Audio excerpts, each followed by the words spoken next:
ओम नमो भगवते वासुदेवाय।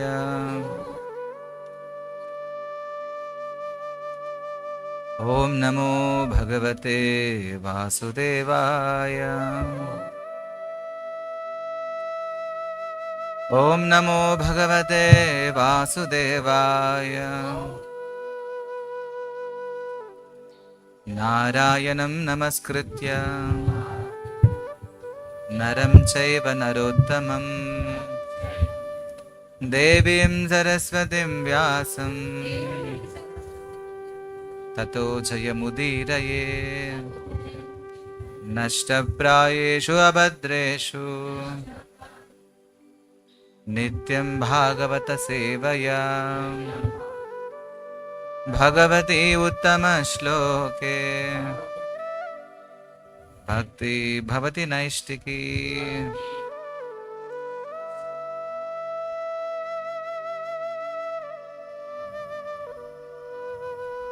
आज हम श्रीमद् भगवद गीता के दूसरी अध्याय गीता के सार में 30वें श्लोक पर चर्चा करें। देहि नित्यम् अवध्योऽयम् देहि नित्यम् अवध्योऽयम् देहे सर्वस्य भारत देहे सर्वस्य भारत तस्मात् सर्वाणि भूतानि तस्मात् सर्वाणि भूतानि न त्वं शोचितुमर्हसि न त्वं शोचितुमर्हसि। देहि नित्यम् अवध्योऽयम्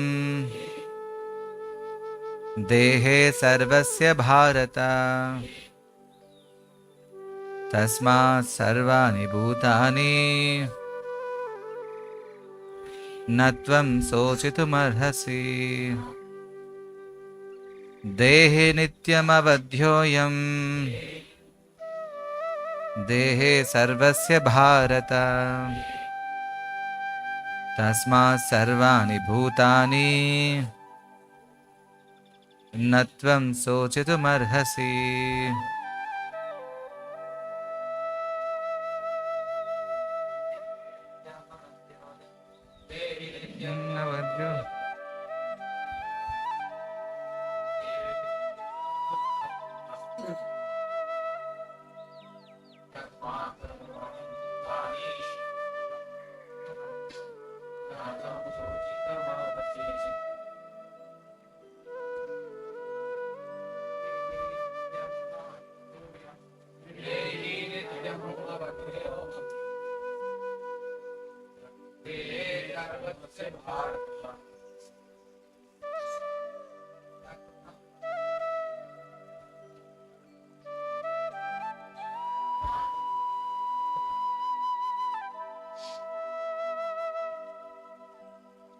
प्रतिपदार्थ।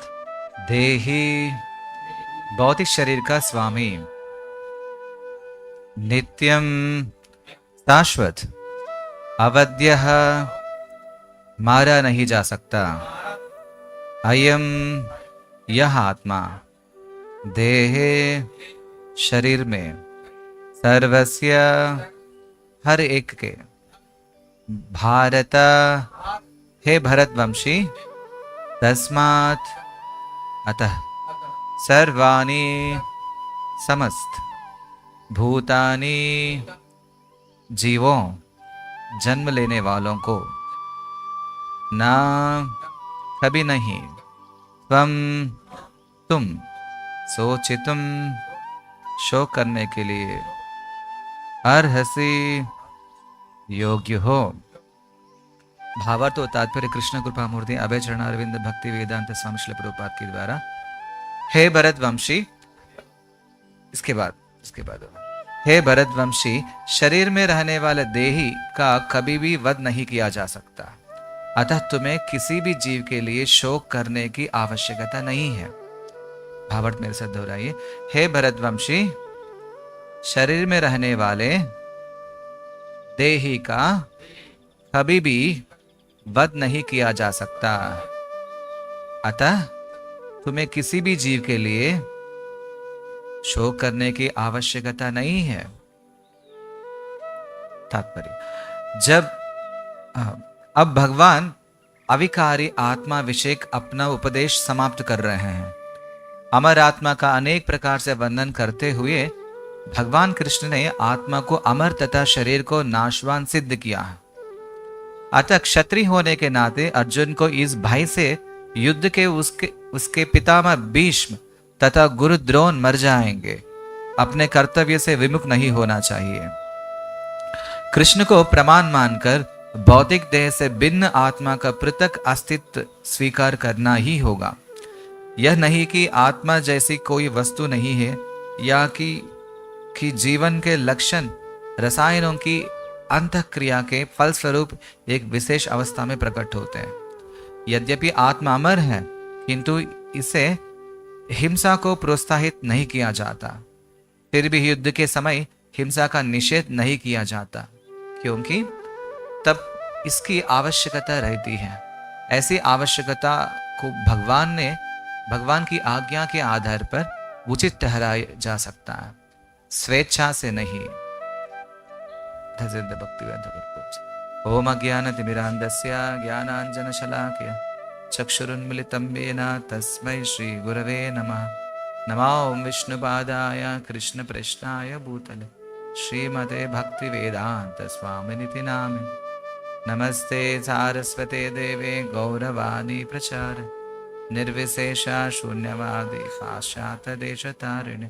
श्री कृष्णा चैतन्य प्रभु नित्यानंद श्री अद्वैत गदाधर श्रीवासादि गौर भक्त वृंद।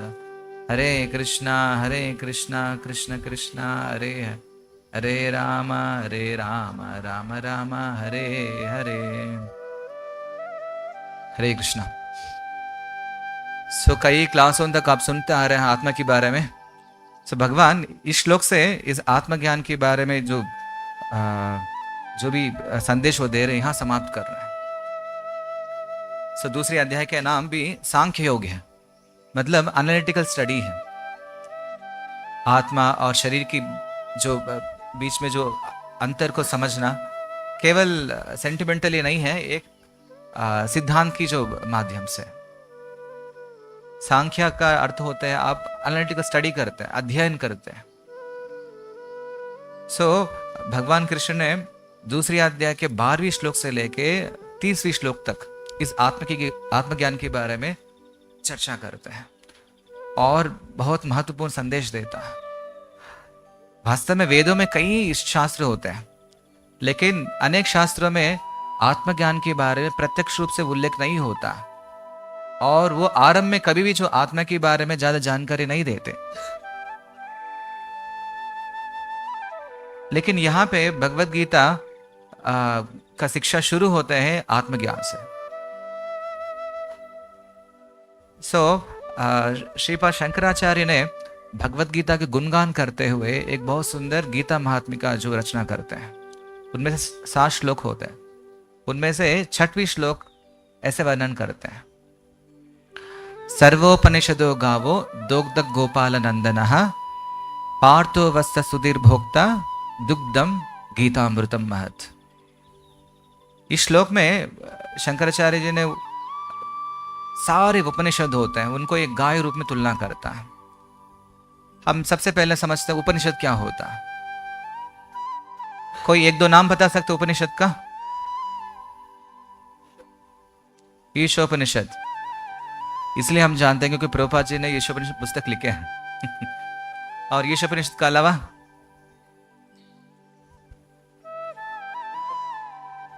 श्वेताश्वर उपनिषद होते हैं, मुंडक उपनिषद होते हैं, कठोपनिषद होते हैं। हमारे लिए सबसे महत्वपूर्ण उपनिषद है जहां हरे कृष्ण मंत्र का उल्लेख आता है, कलि संतरण उपनिषद। हम समझते हैं क्योंकि उपनिषद जो है वेदों में एक भाग है। सब जानते हैं 4 प्रकार के वेद होते हैं। ऋग्वेद, यजुर्वेद, सामवेद, अथर्ववेद होते हैं, और ये वास्ट होता है, मतलब इसमें बहुत सारी चीजें होता है। हर वेद जो है उस हम 4 अलग अलग भागों में उसको विभाजन कर सकते हैं। 4 भाग होते हैं, 4 वेद हैं, हर वेद में 4 भाग होता है। सबसे पहला भाग होता है संहितास। संहितास में आपने सुना होगा, कोई संहिता का नाम बोल सकते हैं? ब्रह्म संहिता।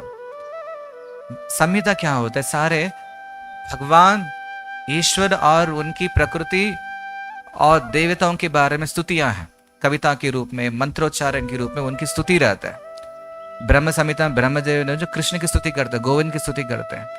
हर श्लोक की जो आखिरी में जो गोविंदम आदि पुरुषम तमहम भजामि, वो संहिता इस प्रकार कविता रूप में मंत्रोच्चारण रहते हैं, और भगवान का और प्रकृति का और देवी देवताओं को जो है उनकी स्तुति रहते हैं। ये संहिता कहलाता। और दूसरा ब्राह्मणास। ब्राह्मणों में इस मंत्रोच्चारों का उपयोग करके हम यज्ञ कैसे करना है, उसका विधि विधान के बारे में होता है, क्या क्या क्रिया करना होता है, पूरा विधि विधान जो है उसमें रहता है, एलॉबरेट जो रहता है वहां पे, वो ब्राह्मणास है। तीसरा अरण्यकास। अरण्यकास, अरण्य का जो है नाम पे ही है, अरण्य मतलब वन होता है, क्योंकि संहितास जो मंत्रोच्चारण और यज्ञ विधि विधान जो आप समाज में कर सकते, जहां पे आपको हर प्रकार की सुविधा रहता है। लेकिन जब वनप्रस्थ आश्रम ग्रहण करने के बाद जो लोग वन में जाके ध्यान करना चाहते हैं, आत्म साक्षात्कार प्राप्त करना चाहते हैं, उनके लिए सारे यज्ञ की सामग्री इकट्ठा करना मुश्किल होता है। इसलिए वो लोग अंतःकरण में परमात्मा को ध्यान करते हुए वो लोग जो है इसी यज्ञ का जो है एक सूक्ष्म रूप में वो लोग आत्म साक्षात्कार के लिए प्रयास करते हैं, वो अरण्यकास। उसमें अलग अलग पद्धतियां होता है। और आखिरी में आता है उपनिषद। उपनिषद वो होता है सारा वेदों का सार है। जिस प्रकार यदि आप दूध को अच्छे से उबालते हैं और कुछ समय के बाद जो है दूध के ऊपर जो है एक मलाई का जो है लेयर जमता है, और मलाई जितना थिक होता है उसमें उतनी सारे जो सारे दूध का जो पोषक उसमें आ जाता है, और मलाई दूध से भी और पौष्टिक होता है, प्रोटीन मात्रा जो और ज्यादा डेंसली उसमें मिल सकता है। और कहा जाता है कि उपनिषद में जो इसको और एक नाम भी है वेदांत, वेदों की अंत। वास्तव में वेद का अंत नहीं होता, बट लेकिन यदि वेद का अंत का अर्थ होता है सारे वेदों का कंक्लूजन से, उसका निष्कर्ष है। और ये जो पूरा वेदों का एक हाईली फिलोसॉफिकल कंक्लूजन्स है। इसमें सिद्धांत होता है, कई सारे सूत्रों के माध्यम से जो एक कंडेंस्ड फॉर्म में हमारी फिलॉसफी रहता है। जैसे भागवतम शुरू होते हैं एक वचन से, जन्माद्यस्य यतः, सब कुछ उनसे ही उत्पत्ति हुआ, अहम ब्रह्मास्मि तत्त्वमसि अतः तो ब्रह्म जिज्ञासा। ऐसे जो एक एक जो सेंटेंसेस होता है ये उपनिषद का स्टेटमेंट्स है। इसमें हाईली कंक्लूसिव प्रिंसिपल्स होता है, बहुत ही टेक्निकल होता, और एक एक सूत्र में जो हम पूरा बहुत लंबे लंबे ग्रंथ भी लिख सकते हैं। जहां तक भागवतम शुरू होता है इससे जन्माद्यस्य यतः, इससे चालू होता है। वेदांत जो उपनिषद जो नाम से जाना जाता है, और वेद ही बहुत विस्तृत है, विस्तार है, और उनमें से उसका निष्कर्ष जो है, निचोड़ है, वो उपनिषद होता है। यहाँ पे शंकराचार्य कह रहा है कि सर्वोपनिषदो गावो। उपनिषद 108 प्रकार की होते हैं। कितने प्रकार होते हैं? 108। हम मुश्किल से 3-4 नाम भी नहीं जान पाते। और यदि मान लीजिए सारे उपनिषद जो वेदों की जो निचोड़ है उसको आप एक गाय रूप में तुलना करते हैं, आपके सामने एक गाय खड़ी है, वो सारे उपनिषदों का प्रतीक है। और दुग्ध गोपाल नंदनः, और जो ग्वाला जो गाय को पालने वाले जो है कृष्णा है, उसे कृष्णा से तुलना किया। कृष्णा को जो ग्वाला से तुलना की है। और पार्थ वत्स सुधीर भोक्ता अर्जुन, जिनका नाम पार्थ है, उनको वत्सहा मतलब उनको बछड़ा से उनको तुलना किया गया। जब भी गाय दूध देना चाहता है, जब उनको अपनी बछड़ा कम से कम सामने तो दिखना चाहिए, कृष्णा क्या करता है, उपनिषद रूपी गाय को जो अर्जुन के माध्यम से, अर्जुना को बछड़ा बना के जो है उनके माध्यम से दूध निकलता है। जो दूध जो निकल के आ रहे हैं गाय से, वो दुग्धम गीतामृतम महत, श्री राधा कृष्ण भगवान की जो दूध निकल के आ रहा है वो गीतामृतम महत है, जो गीता का संदेश है। आप समझ सकते हैं, एक एक वेद में कई हजारों श्लोक होता है और हजारों श्लोकों का निचोड़ जो है उपनिषद में जो दिया जाता है, और ऐसे 108 उपनिषदों को पूरा जो सार जो है उसका निचोड़ जो है गीतामृतम महत। इसलिए गीता को भी जो हम एक उपनिषद का दर्जा दिया गया, उसे कहते हैं गीतोपनिषद। भले ही भगवत गीता 108 उपनिषद में नहीं आता, बट लेकिन गीता का जो स्ट्रक्चर, गीता का स्टैंडर्ड जो है उपनिषद से कम नहीं है। हम आखिर में समझाएंगे कि कैसे हम गीता को हम उपनिषद तुलना कर सकते हैं, किसके आधार पे। और इसलिए भगवत गीता कोई एक सामान्य ग्रंथ नहीं है। बहुत सारे लोग 4 वेदों का नाम भी नहीं जानता, बट लेकिन भगवान ने जो सारे वेदों का निचोड़, उपनिषद होता है, वेदांत होता है, और उस उपनिषदों का जो निचोड़ जो है गीता रूप में हमें दे दिया है। वास्तव में जो हम जो इस सारे उपनिषद को समझने के लिए बहुत तपस्या करना पड़ता है, बहुत साधना करना पड़ता है, बट लेकिन भगवान ने इतना कृपा करके जो है सारे उपनिषदों के सार को जो निचोड़ के गीता रूप में दे दी। एक छोटी सी किताब, पूरा वेदों का जो निचोड़ इसमें है। इसलिए कृष्णा कहता है वेद से सर्वर अहमेव वेद्य वेदांत कृत वेद विदेव चाहम। वेदों के द्वारा मुझको ही जानना है। पूरा वेदों का जो उद्देश्य मुझको ही जानना है। और ये भगवत गीता का स्टैंडर्ड है। गीता शुरू होते हैं आत्मज्ञान से। वेदों में पूरा संहितास के बाद, ब्रह्मणास के बाद, अरण्यकास के, उसके बाद आखिर में वेदांत की चर्चा होता है, इसलिए उसका वेद की अंत कहा जाता है। लेकिन उस वेदांत को भगवान ने आरंभ में भी दे दिया, दूसरे अध्याय से चालू हो जाता है। इसलिए दुनिया के कोई भी ग्रंथ जो है भगवत गीता से तुलना नहीं किया जा सकता। गीता का स्टैंडर्ड हमेशा उन्नत होता है। लोग कहते हैं अन्य ग्रंथ वाले जो है, अनमत वाले, सो हमारा कुरान और बाइबल गीता के बराबर है, कभी हो ही नहीं सकता। जिसमें इतना कंक्लूसिव प्रिंसिपल्स है, वो इवन जो बाइबल और कुरान के आखिरी तक भी जो आप समझ नहीं पाएंगे आपकी असली पहचान आत्मा है। लेकिन कृष्णा का जो भगवत गीता शुरू होते हैं इस आत्मा की पहचान से। तो इसलिए प्रभुपाद जी हमेशा कहते हैं, यदि मान लीजिए आपको सनातन धर्म को सही तरह समझना है, आपको भगवत गीता अध्ययन करना। 12वें श्लोक से लेकर 30 श्लोक तक भगवान ने अनेक अनेक विषयों के बारे में चर्चा करते हैं। हम बहुत ही क्विकली जो हम पूरा रिवाइज करते हैं। कृष्णा जो 12वें श्लोक में ऐसे कहता है कि अर्जुना, ऐसे कभी नहीं हुआ कि जो मैं न रहा हो या तुम न रहे हो या अथवा सारे राजा हो, ये सब लोग हमेशा जो भूत में, वर्तमान में, भविष्य में रहते हैं। शरीर के माध्यम से नहीं है, वो आत्मा के स्तर पे, क्योंकि शरीर हमेशा बदलता रहता है। फिर उसके बाद कृष्णा कहता है कि जिस प्रकार शरीरधारी आत्मा अलग अलग समय पे अलग अलग शरीर धारण करता है। बाल्यावस्था में छोटे से बालक का शरीर धारण करता है, और यवनावस्था में थोड़ा शरीर की वृद्धि होता है, वृद्धावस्था में एक कमजोरी शरीर धारण करते हैं, और मृत्यु की अवस्था में उस शरीर को त्याग दे देता है, नव शरीर धारण करता है। और ये प्रक्रिया चलता रहता है। जब तक जीवात्मा को मोक्ष प्राप्त नहीं होता है, वो तब तक इस प्रक्रिया चलते रहता है। और आगे कृष्णा कहते हैं कि क्योंकि जीवन में कोई भी समस्या आता, कठिनाई आता, केवल वो शरीर संबंधी है।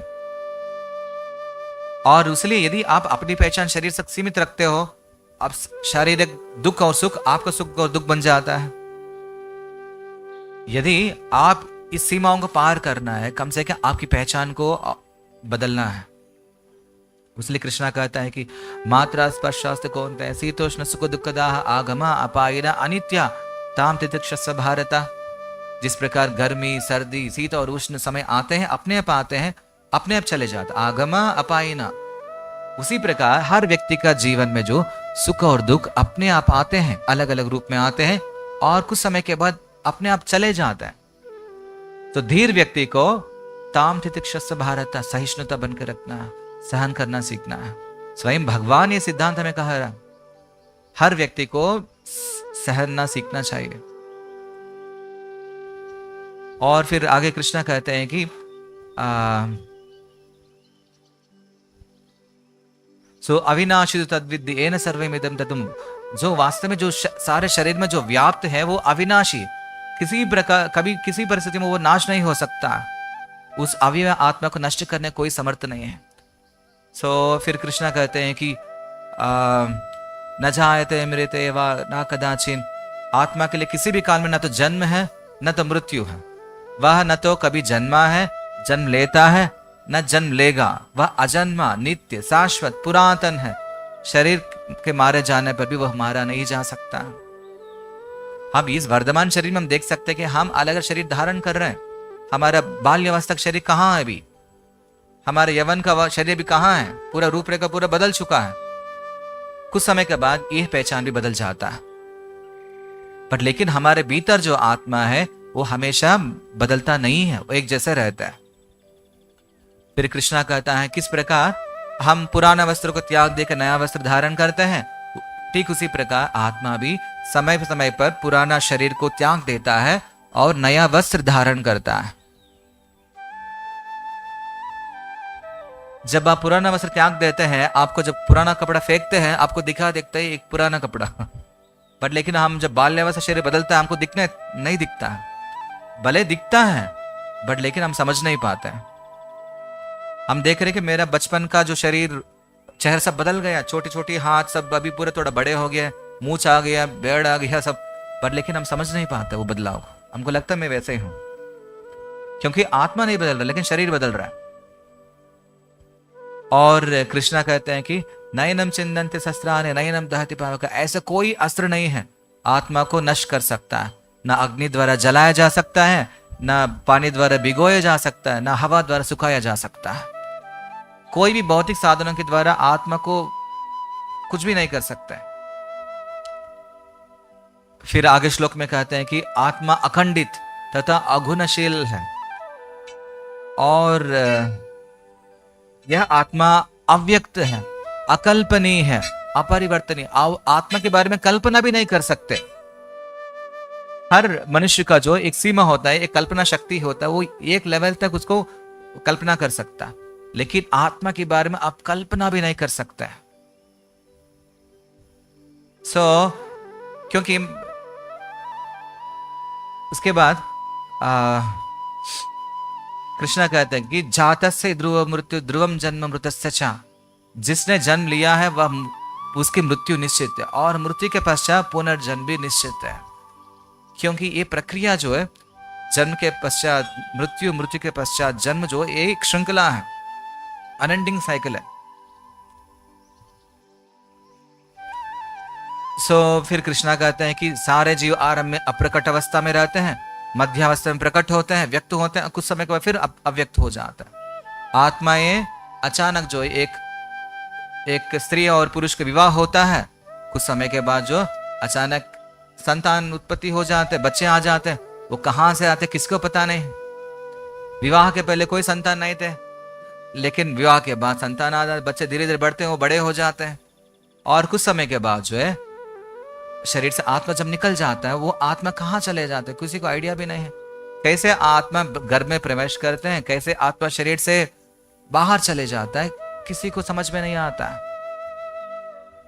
और इसलिए कृष्णा कहता है कि 29 श्लोक में आश्चर्यवत् पश्चिद कश्चिदेनम आश्चर्यवत् वदति तथैव चान्यः आश्चर्यवत् चैन्यं शृणोति श्रुत्वाप्येनं वेद न चैव कश्चित्। बहुत सुंदर कविता है, श्लोक है। कृष्णा कहते हैं कि कोई आत्मा को आश्चर्य से देखता है, कोई इसे आश्चर्य की तरफ बताता है तथा कोई इसे आश्चर्य की तरफ सुनता है, किंतु कोई कोई इसके विषय में सुनकर भी कुछ नहीं समझ पाते हैं, क्योंकि हमारी कल्पना से अतीत है।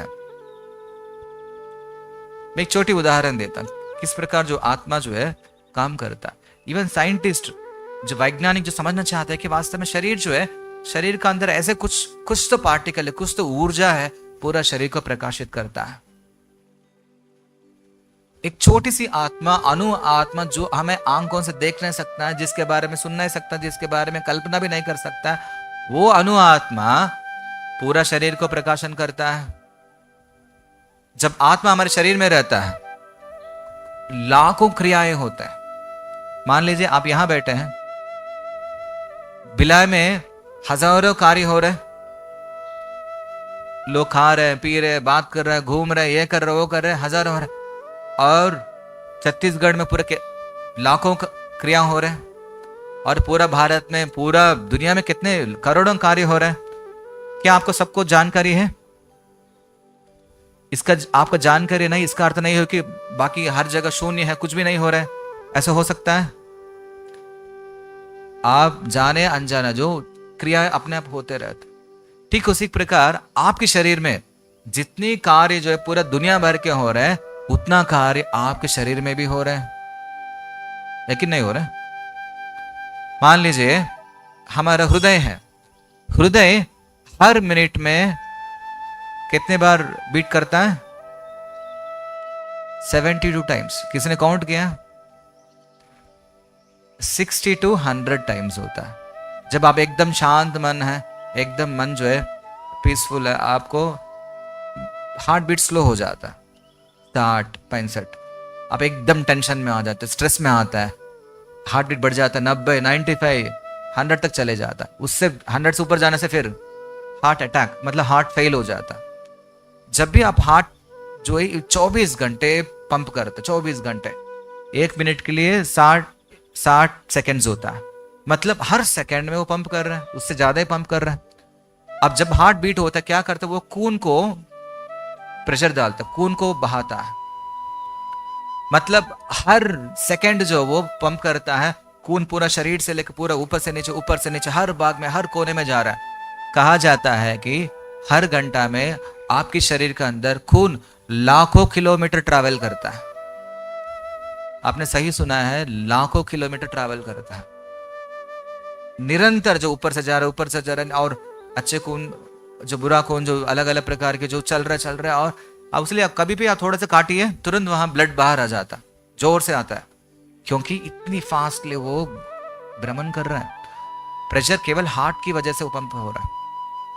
और हमारे श्वास की बात करते हैं, जब हम ऐसे एक गहरा श्वास लेते हैं, क्या होगा? अच्छा ऑक्सीजन जाएगा, ऑक्सीजन लंग्स में जाएगा, और लंग्स के ब्लड में डिजॉल्व होता है, और ब्लड तुरंत जो उस ऑक्सीजन को आपको कोने कोने में लेके जाता है। और दूसरी ओर जो है आपके शरीर में अंदर जो है कार्बन डाइऑक्साइड को फिर कोने कोने से लेके आता है। जैसे आप श्वास छोड़ते हैं, तुरंत फिर लंग्स में आता है, लंग्स से लेकर कार्बन डाइऑक्साइड बाहर आ जाता है। यदि मान लीजिए आप एक श्वास ले रहे हैं, श्वास छोड़ रहे हैं, उसमें इतनी तेजी से, इतनी तीव्र गति से जो है हमारे शरीर काम कर रहे हैं। क्या आप इससे जानकारी है आपको इसके बारे में? हम तो ऐसे खाते रहे, ऐसे पीते रहे। अब जैसे आप भोजन खाएंगे, आपको लगता है कि जो एनर्जी कैसे आ रहा है, उसमें काफी सारे प्रक्रिया होता है। आप भोजन लेते हैं, दाल चावल से जो मिला के तो दाल लेते हैं अंदर, फिर शरीर वो काम करता है, मिक्स करता है, और अलग अलग प्रकार के जो ना क्रियाएं होता है, उसमें जो है फिर वो एसिड सेक्रेशन होता है, उसको और सॉफ्ट किया जाता है, और इंटेस्टाइन में जाता है। वहाँ पे जो बहुत सारे जो हमारे गट बैक्टीरियाज होता है, उसको सब लोग खाता है, उसको चूरा चूरा करता है, तब जो है वो प्रोटीन है, अमीनो एसिड से पूरा जो है ग्लूकोज पार्टिकल अलग होता है, जो आइडेंटिफाई करता है क्या ये ग्लूकोज है या ये प्रोटीन से। फिर जहां जहां शरीर को आवश्यकता होता है, उस प्रकार के वो बदल के वो वहां बेचता है। और हर क्षण में लाखों करोड़ों सेल्स मर रहे हैं, करोड़ों सेल्स जन्म ले रहे हैं। आप जो है आप हैरान हो, अचंभित रह जाएंगे। शरीर में इतनी लाख करोड़ क्रियाएं हो रहे हैं, वो भी आपकी जानकारी के बिना, कैसे संभव है? कृष्णा कहता है कि क्योंकि आत्मा को उपस्थिति, आत्मा इतना शक्तिशाली है, एक छोटी सी आत्मा जो देख भी नहीं सकते हैं, और उस आत्मा इतनी सारे क्रियाओं का आधार बन रहा है। जब वही आत्मा बाहर निकल जाता है, भले शरीर सब कुछ है, सारे अंग के सहित है, लेकिन अचेतन हो जाता है, कोई काम के लिए नहीं है। मतलब आत्मा सबसे महत्वपूर्ण और सबसे शक्तिशाली है, जो दिखता भी नहीं है। क्यों, कहां से आत्मा में इतना शक्ति आ सकता है, बताएं? कैसे संभव है? कृष्णा कहते हैं 15वें अध्याय में, ममैवांशे जीवलोके जीवभूत सनातनः मनस्सष्टानि इंद्रियाणि प्रकृतिस्थानि कर्षति। ये सारे जीवात्माएं मेरे अंश हैं। आत्मा भगवान की अभिन्न अंश है, कभी भी अलग किया नहीं जा सकता, क्योंकि भगवान सर्वशक्तिमान है और वो विभु है। हम जो अणु है, एक छोटी सी अणु आत्मा इतनी काम कर सकता है, उसकी उपस्थिति के कारण से इतनी सारे क्रियाएं हो सकता है। हमारे सोचने की शक्ति हो, समझने की शक्ति हो, और क्रिया शक्ति हो, कुछ बना रहे, कुछ भी कर केवल आत्मा की वजह से कर रहे हैं। और उस आत्मा, यदि इतनी अणु आत्मा इतना शक्तिशाली हो सकता है, क्या उस आत्मा के आधार जो परमात्मा, जो भगवान, कितनी शक्तिशाली हो सकता है? उसलिए पूरा ब्रह्मांड को जो है वही सृष्टि करता है, वही पालता है। और आश्चर्य की बात है कि हम शरीर का निर्माण भी हमारे हाथों से नहीं है। गर्भ में शरीर, बच्चों का शरीर निर्माण कैसे होना है, कैसे बाल आना है, कैसे हड्डियां बनना है, कौन सी पोषक की आवश्यकता है, और जो माता की जो भोजन में सब कुछ अलग होता है, अलग जाता है, और भ्रूण में जो बच्चे जो है वो उनका वृद्धि होता है, इतनी परफेक्टली होता है। किसकी मार्गदर्शन पे हो रहा है? एक छोटी से, मान लीजिए आप एक चित्र बनाइए, एक छोटी सी चित्र बनाने के लिए आपको कई बार उसको एरेज करना पड़ता है, फिर टिक करना पड़ता है, एरेज करना, फिर टिक करना पड़ता है। आप एक छोटी सी जो पिक्चर बनाने के लिए आपको इतनी बार आपको परिश्रम करना पड़ता है कि कौन से कलर होना चाहिए, कौन सी शेप होना चाहिए, कैसे दिखना चाहिए। एक शरीर का निर्माण हो रहा है कितने परफेक्टली, बिना करेक्शन का, कैसे संभव है बोलो? कभी सोचा है? क्योंकि आत्मा वहां उपस्थित है, इसलिए हर चीज चलता है, और परमात्मा की मार्गदर्शन में सब कुछ होता है। लोग प्रमाण पूछते हैं ना, अरे भगवान को प्रमाण कहाँ है, भगवान कहाँ है? हम तो देखते नहीं सकते, कहाँ है? हमारा स्वयं अस्तित्व ही है, वो सबसे बड़ा प्रमाण है। हम जी रहे हैं, वही सबसे बड़ा प्रमाण है। हम जो देखते हैं, जो सुनते हैं, हर चीज जो है, जो देखते हैं, वो उसके कई सारे विपरीत सत्य होते हैं। इसलिए कृष्णा कहता है कि आप आश्चर्य केवल सुनते हैं, समझ, बट लेकिन कोई आखिर में कोई समझ नहीं पाता। इसलिए भगवान ने इन वेदों की बात जो गीता के माध्यम से हमें समझा रहे, हमारा असली पहचान शरीर नहीं है, आत्मा है। जब आत्मा को वंचित करके जीवन में क्या ही सफलता मिल सकता है? भौतिक दुनिया में सफलता के प्रमाण अलग अलग हो सकता है। अच्छे पढ़ाई हो, अच्छे परिवार हो, अच्छा कमाई हो, अच्छा बैंक खाता में पैसा हो, और थोड़ा पीछे अच्छे लोग हो, बट लेकिन ये सफलता का प्रमाण नहीं है, क्योंकि सब कुछ आपको यही छोड़ के जाना होगा।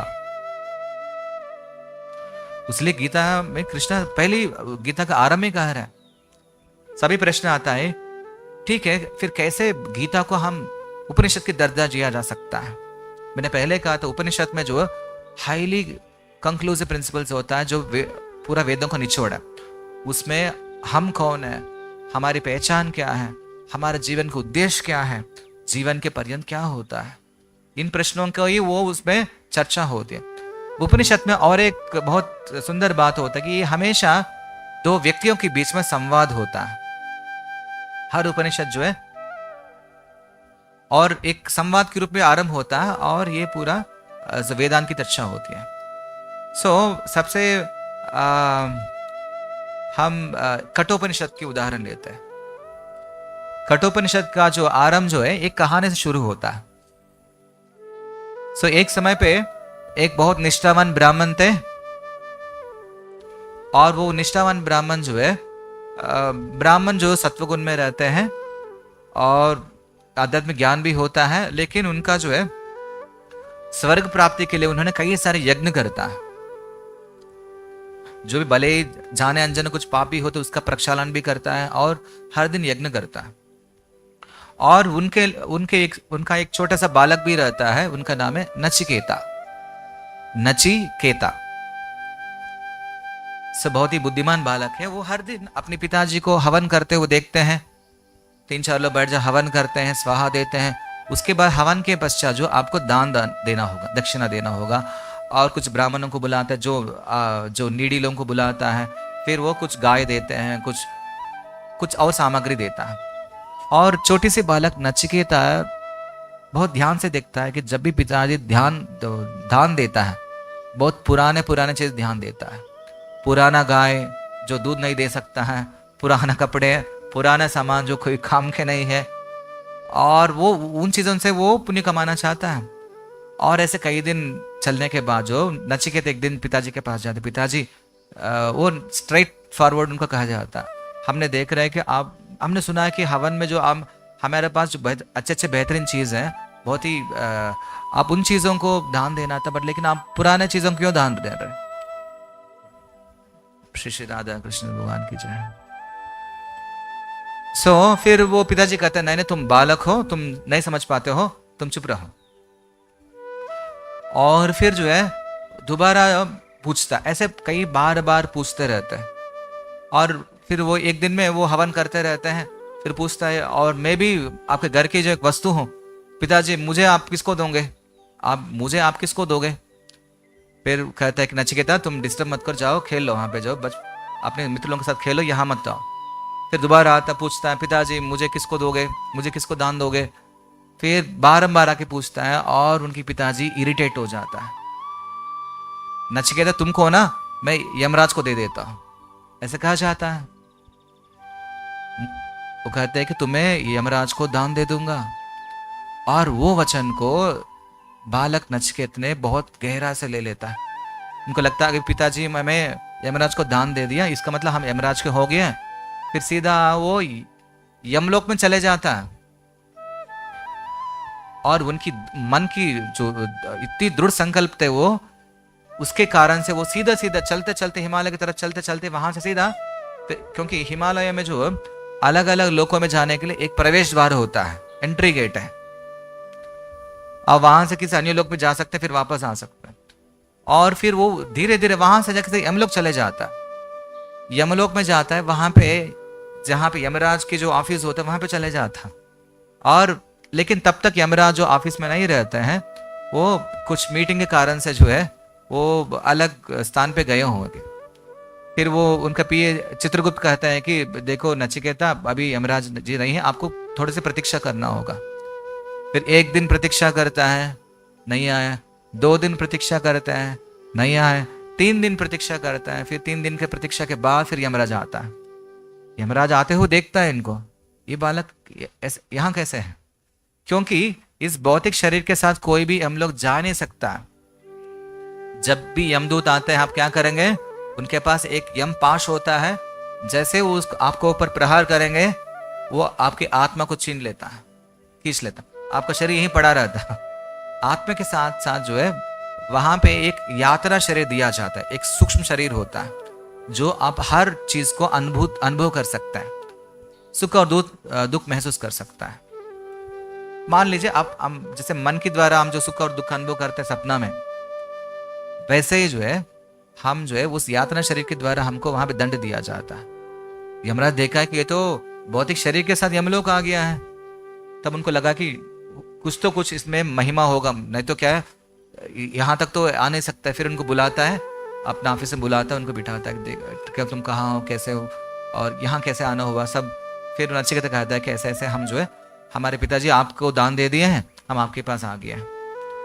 फिर यमराज उनको समझाने का प्रयास करते, देखो नचिकेता तुम बहुत बालक हो, ठीक है, गलती से यहाँ तक आ गया होगा, लेकिन जो यहाँ आप लोगों के लिए स्थान नहीं है, ये कोई भी जीवित व्यक्ति यहाँ नहीं आ सकता, ये मरने के बाद आने के स्थान है।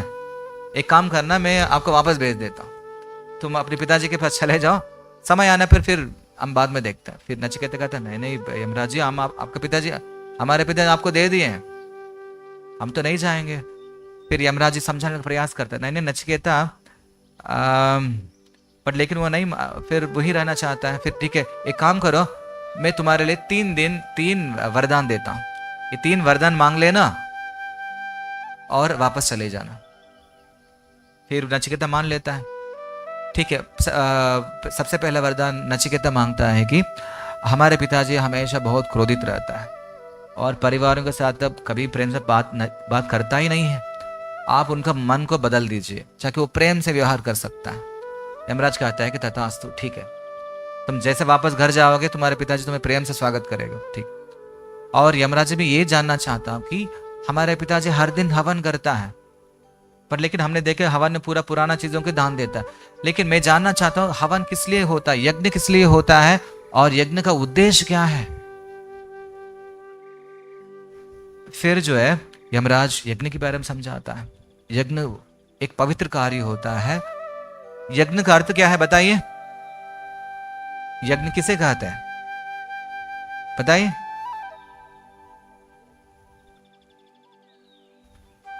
जो कार्य भगवान संतुष्टि के लिए करते हैं वही यज्ञ है। भगवान विष्णु का नाम ही यज्ञ है, यज्ञ पुरुषा। हमारी स्वलाभ के लिए नहीं है, अपितु भगवान के लिए संतुष्टि के लिए जो कार्य करते हैं वो यज्ञ है। जो हवन 3-4 पंडित जी लोग बैठ के अग्नि प्रज्वलित कर रहे हैं, एक प्रकार की यज्ञ है। स्वाहा देते कहना, द्रवमय यज्ञ, ज्ञानमय यज्ञ, स्वाध्याय यज्ञ, कई प्रकार के यज्ञ होता है, मनोमय यज्ञ। फिर पूरा समझाता है किस प्रकार हर कार्य मनुष्य जीवन में हमें भगवान की संतुष्टि के लिए करना है। फिर इस प्रकार यज्ञ के बारे में पूर्ण रूप से समझाने के बाद फिर तीसरी वरदान मांगने कहता है कि तब नचिकेता कहता है यमराज मुझे मैं कई दिन से सोच देखता हूँ, समझना चाहता हूँ कि हम जब इस दुनिया में जन्म लेता है, हम जन्म लेने के पहले कहाँ थे, अचानक यहाँ पे किस प्रकार आते हैं और मृत्यु के बाद हम कहाँ जाते हैं, मैं ये जानना चाहता हूँ। यमराज थोड़ा सा गंभीर हो जाता है। नचिकेता ये थोड़ी बड़ी बात है, तुम्हारी आयु से परे है, तुम नहीं समझ पाओगे।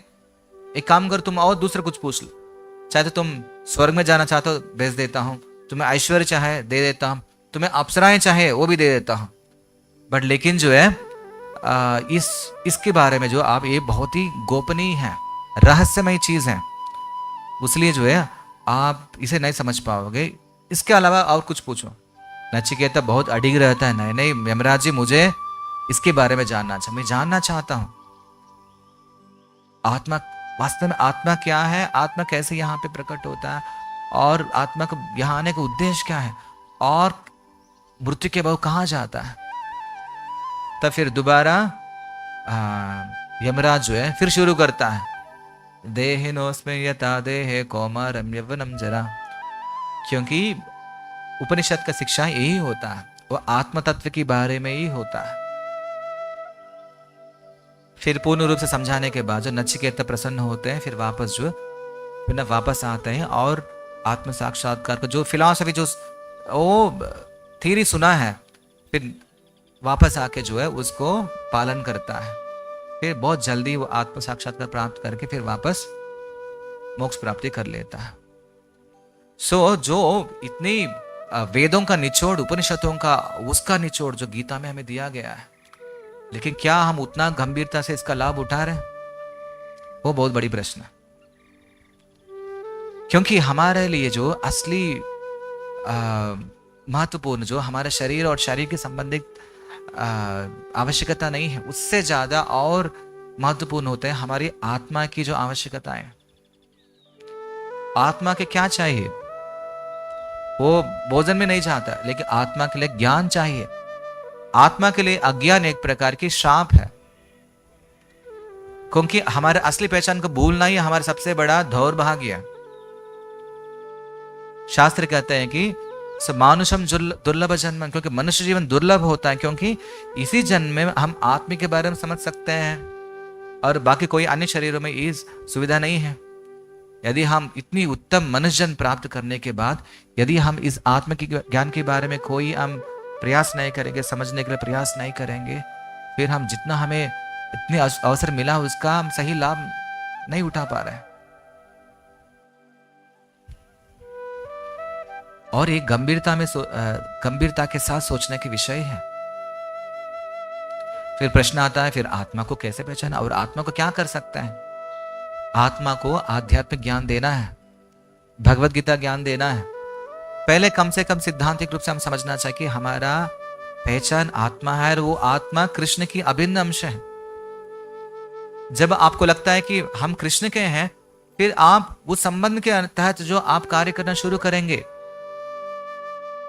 आप अपने आप को भारतीय मानते हैं, तब आप मैं इंडियन हूं, मेरे कंट्री इंडिया, और इसके अनुसार जो आप देश के प्रति आप थोड़ी बहुत काम कर पाएंगे, सोच पाएंगे। ठीक उसी प्रकार यदि हम अपने आप को आत्मा से पहचानते हैं और भगवान के एक अभिन्न अंश पहचानते हैं, तभी हमारा आध्यात्मिक जीवन शुरू होता है। इसलिए हम उसको हमारी आत्मिक पहचान को बढ़ाने के लिए जो साधना करते हैं, जब जब हम भगवान का नाम स्मरण करते हैं और कृष्ण की स्मृति रिवाइव होता है, जब जब हम भगवान की सेवा में संलग्न रहते हैं, चाहे वो भजन कीर्तन हो या श्री विग्रह सेवा हो या प्रवचन हो या प्रसाद ग्रहण हो, बाकी अन्य सेवाएं जब करते हैं, धीरे धीरे आत्मा और भगवान के बीच संबंध जो और मजबूत होता है। इस प्रकार से आत्मा के एक एक कदम आगे आगे बढ़ा के हम लेके जा सकते हैं। इसे कहते हैं आध्यात्मिक उन्नति। जब इसके बिना आप कोई भी प्रगति करिए, उसका फलस्वरूप जो आपको शून्य ही होता है। सो हमें भक्ति जीवन ऐसे कोई सादा सीधा जीवन नहीं समझना चाहिए। ठीक है, काम करने के लिए कुछ काम नहीं है, इसलिए हम भक्ति कर रहे हैं। जो हरे कृष्णा मंत्र बोलते वो टाइम पास कर रहे हैं, ये भावुक लोग हैं। जो क्योंकि हम इसलिए हम ऐसे समझते हैं क्योंकि हम गीता नहीं पढ़ते, ना वेद पढ़ते हैं, ना उपनिषद के बारे में जानकारी है, ना उनकी शिक्षाओं के बारे में जानकारी है। इसलिए हमको लगता है कि ये तो बुरा उतनी काम के नहीं है। लेकिन केवल भक्ति आत्मा के लिए कोई काम के लिए आ सकता, केवल भक्ति है, और इसके अलावा कुछ भी जो आत्मा के लोग फर्क नहीं पड़ता। इसलिए कृष्णा हम इस आत्मा के लिए हमें जो शिक्षा दें, वो इस आत्मा को हमें बचाना है, उसे उन्नति करवाना है, उनकी चेतना को और आगे बढ़ाना है। कृष्णा इसलिए यहां कहते हैं कि अर्जुन को कहते हैं कि इसलिए हे भरतवंशी, शरीर में जो देही होता है, शरीर में रहने वाला कभी वध न किया जा सकता है, अतः तुम्हें किसी भी जीव के लिए शोक नहीं करने का आवश्यकता। और इसका मतलब है कि हम एकदम इनसेंसिटिव रहते हैं, कोई तड़प रहा होता है, नहीं ये शरीर तड़प रहा है, आत्मा न तड़प रहा है, उनको सहायता नहीं करेंगे।